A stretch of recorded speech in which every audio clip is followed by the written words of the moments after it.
Alright guys, in today's video we're going to talk about credit spreads.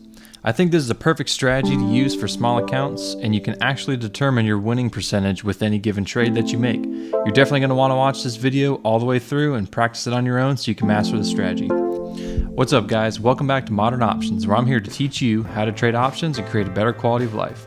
If you're looking to open up a new brokerage account with either Robinhood or Webull, I got a couple links down below where both you and I can get some free stocks if you sign up using my link at no additional cost to you. So let's go ahead and go over some basic terms before we get into the video.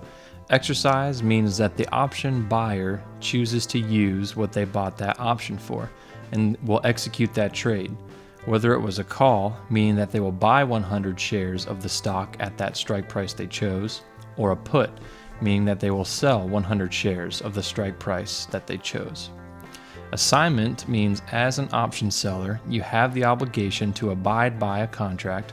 So anytime an option buyer uses their right to exercise that option, a seller at random will be assigned and will have to either buy or sell 100 shares, whether or not they sold a call or a put.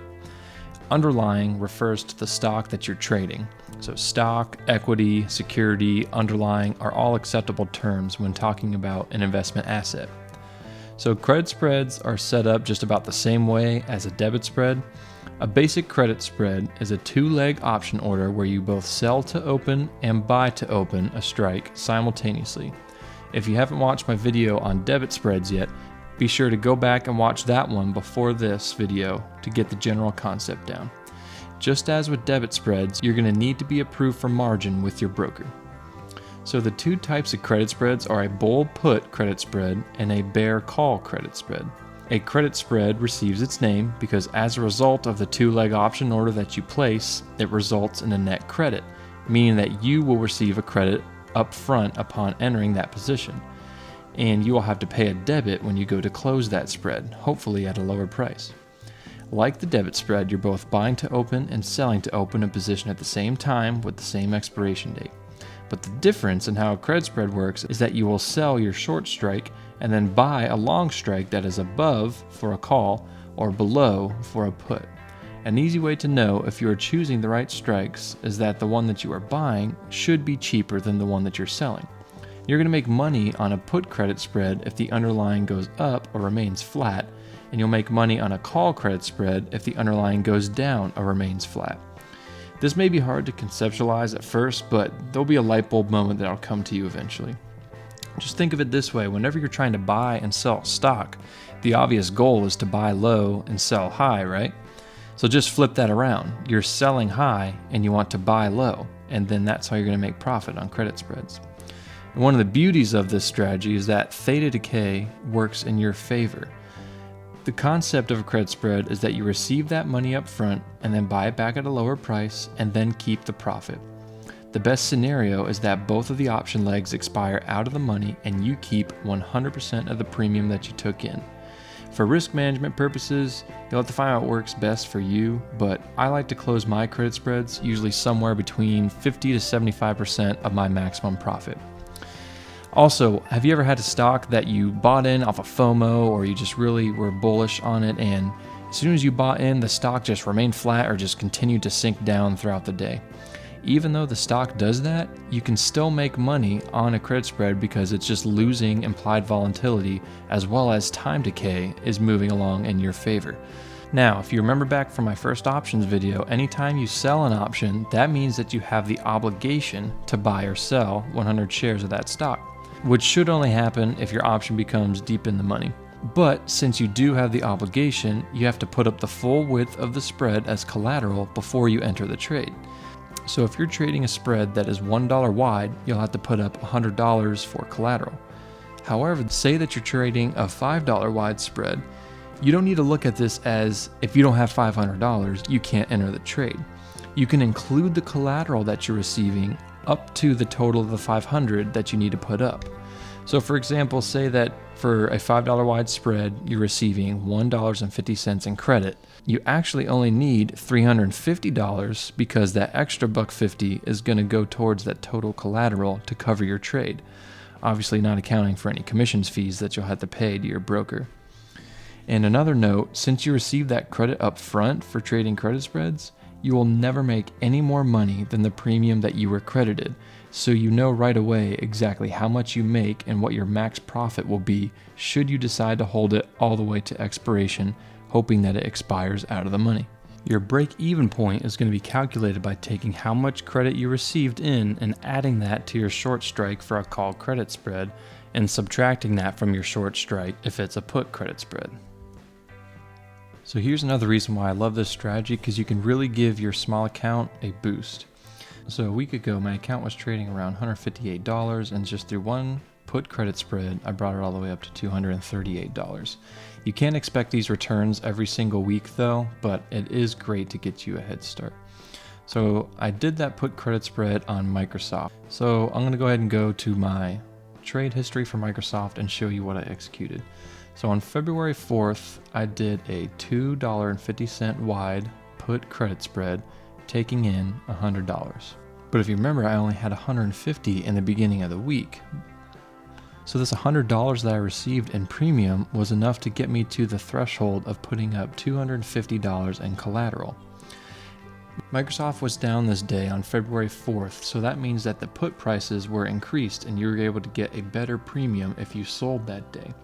So that's when I decided to sell the 240 and 237.5, expiring February 12th, taking in $100. I ended up closing it 5 days later on February 9th for $30, so I netted $70 of profit, which netted me about 46% return on investment. I calculated this by taking the amount that I profited divided by the amount that I risked. The amount I risked is determined by subtracting the premium I received from the width of the spread. So $250 wide spread minus $100 of premium received means I have $150 of risk. So I divide 70 by 150 and you get a 46% calculated return.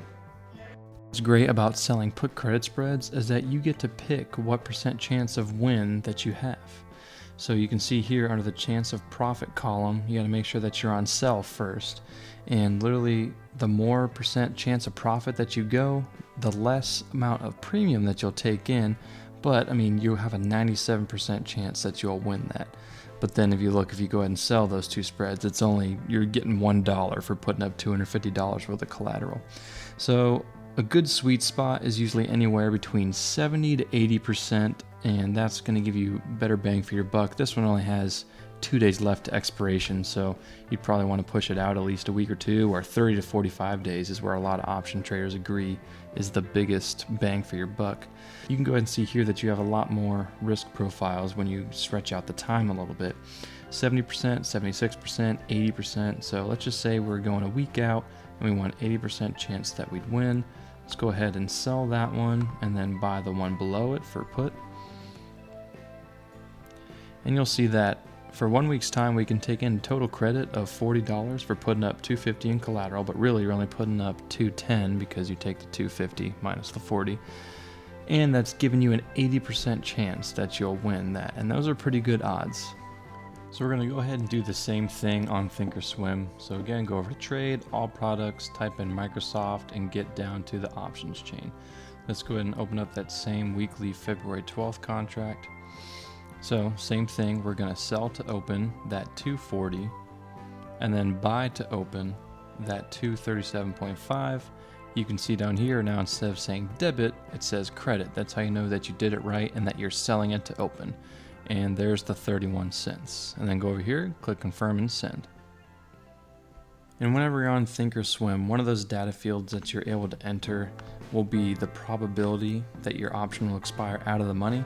So if you go ahead and add that, it should show up in the order that you put it in. But these are some of the same things that they were telling you on Robinhood. Different brokerages calculate it slightly different, so you might not see the exact same percentages, but the same general concept applies. That if you sold this 240 option for February 12th, then you'd have a 71% chance of profit, and just keep going down the line, 85%, 91, 95, and so on.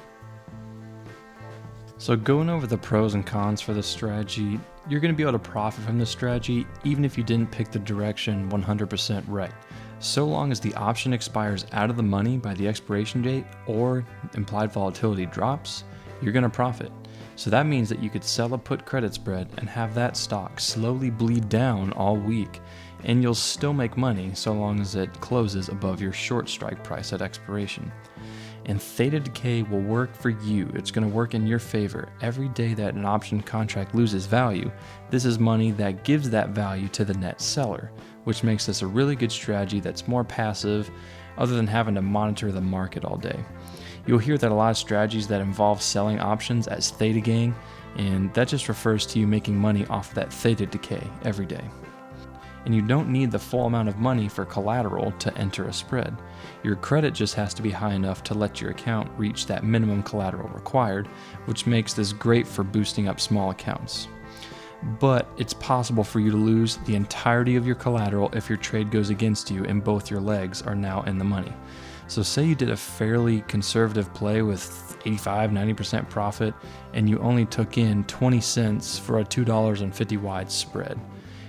Even though you only took in 20 bucks, you could end up losing 230 of that if it goes in the money. So you could be tricked into a false sense of confidence with this strategy to allow you to make crazy profits every week. And you very well might, until you don't. And all it takes is one bad credit spread and it could possibly wipe out 5 or more of your previous trades that you made, which I have never done. So, when implementing this strategy, you need to use risk management so that you don't blow up your entire account in one trade. I'm making my Robinhood account one with more speculative plays in it, so that's why I took on a pretty risky credit spread, which was at the money at the time, but that could have easily wiped out my entire account if it just went south. Alright guys, that's a pretty basic video to get you started on trading credit spreads. If this video helped you out at all, I'd really appreciate it if you liked the video to spread to more viewers. Leave a comment below if you like any more clarification on anything that I discussed today, and I'm putting out new videos every week, so make sure you subscribe so you don't miss out.